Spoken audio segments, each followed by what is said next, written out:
Hello guys, నేను మీ Ganesh. Welcome to our health system. Guys, ఈ వర్షాకాలంలో చలికాలంలో ఎక్కువగా సైనసైటిస్ బాధతో బాధపడుతూ ఉంటారు. మరి ఈ సైనసైటిస్ అంటే ఏంటి, ఇది రావడానికి గల కారణాలు ఏంటి, మరి దీన్ని ఎలా తగ్గించుకోవాలి, ఇది రాకుండా ఉండాలంటే ఏం చేయాలని ఈ వీడియోలో మనం కంప్లీట్గా డిస్కస్ చేసుకుందాం. మరి ఈ సైనసైటిస్ అంటే ఏంటంటే, ఇవి సైనస్ సందులు అనేవి మనకి ఇక్కడ ఉంటాయండి, ఇక్కడ ఇక్కడ ఇంకా ఇక్కడ. ఈ సైనస్ సందుల యొక్క పని ఏంటంటే, మనం పీల్చుకున్న గాలిని అవి ఫిల్టర్ చేసేసి మన లంగ్స్లోకి పంపిస్తాయి.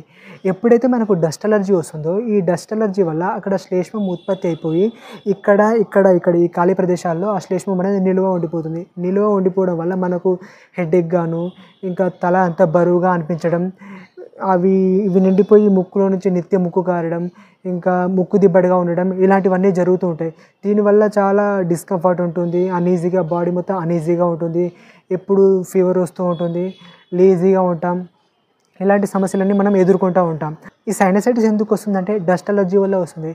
ఈ డస్ట్ అలర్జీ ఎందుకు వస్తుందంటే వాటర్ సరిగ్గా తీసుకోకపోవడం వల్ల వస్తుంది. చాలామందిలో చూసుకున్నట్టయితే అలర్జీస్ అనేవి వాటర్ తక్కువగా తాగే వారిలో మాత్రమే ఈ అలర్జీస్ అనేవి ఉంటాయి. కాబట్టి మ్యాక్సిమం మనం వాటర్ తీసుకోవాలి. వాటర్తో పాటు పోషకాలు ఉన్న ఆహారాన్ని కూడా తీసుకోవాలి. మరి ఈ సైనసైటిస్ వచ్చినప్పుడు మనం హాస్పిటల్కి వెళ్తాం. హాస్పిటల్కి వెళ్తే వాళ్ళు ఏమి ఇస్తారు, స్ప్రేస్ ఇస్తారు. ఈ స్ప్రేస్ వాడినంతసేపు బాగానే ఉంటుంది, టెంపరీగా రిలీఫ్ ఉంటుంది. తర్వాత మళ్ళీ సైనసైటిస్ వస్తూనే ఉంటుంది.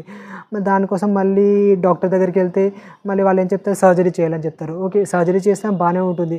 సర్జరీ చేసుకున్న తర్వాత 6 monthsకి, మళ్ళీ 1 year తర్వాత, 2 years తర్వాత, 3 years తర్వాత ఇలా కంటిన్యూగా రిపీటెడ్గా వస్తూనే ఉంటుంది.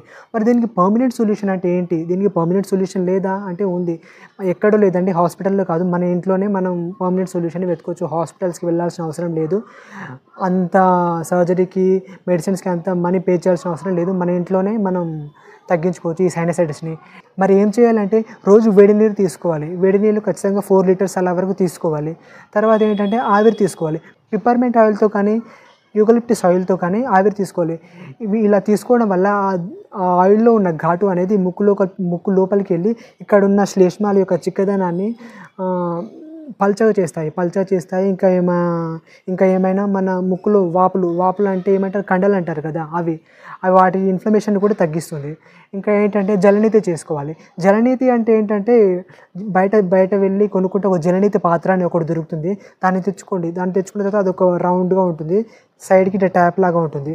దాంట్లో వేడి నీళ్ళు లేదా గోరువెచ్చని నీళ్ళు పోసి దాంట్లో కొంచెం సాల్ట్ వేయాలి. సాల్ట్ వేసి ఆ ట్యాప్ లాగా ఉన్న భాగాన్ని ఓ ముక్కు రంధ్రంలో పెట్టి ఇలా ఉంచేసి వాటర్ని ఇలా ఉంపుతూ ఉండాలి. ఆ వాటర్ అనేవి ఇలా వెళ్ళేసి ఈ ముక్కు ద్వారా బయటకు వస్తాయి. దాని తర్వాత మళ్ళీ సేమ్ ఇలాగే ఈ ముక్కు రంధ్రంలో పెట్టేసి ఇలా ఉంచేసి వాటర్ ఇలా ఉంపితే ఆ వాటర్ అనేది ఈ ముక్కు ద్వారా బయటికి రావాలి. ఇలా చేయడం వల్ల ఆ వాటర్ అనేది, ఆ వేడి నీళ్ళలో ఉన్న సాల్ట్ అనేది ఆ ముక్కు లోపలికి వెళ్ళి ఈ సైనస్ అందులోకి వెళ్ళి ఆ యొక్క శ్లేష్మాన్ని బయటకు పంపిస్తాయి. ఇది మాత్రం మెయిన్ అండి. మనం రోజు ఎక్సర్సైజెస్ ఇంకా ప్రాణాయామం తప్పకుండా చేయాలి.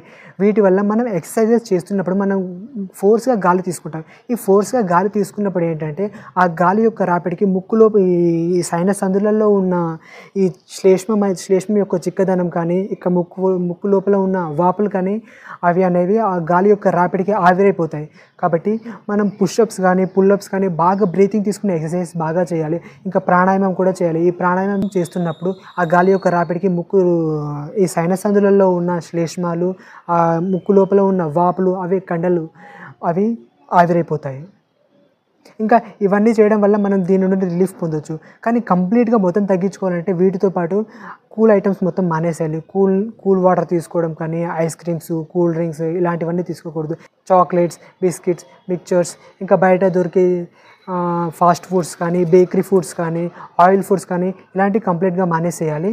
ఫ్రూట్స్లో చూసుకున్నట్టయితే కివి, కమలాలు, బత్తాయి, జామ ఇలాంటి ఫ్రూట్స్ మానేసేయాలి. వెజిటేబుల్స్లో చూసుకున్నట్టయితే చింతపండు, వంకాయ, ఇంకా నాన్ వెజ్ కంప్లీట్గా మానేసేయాలి.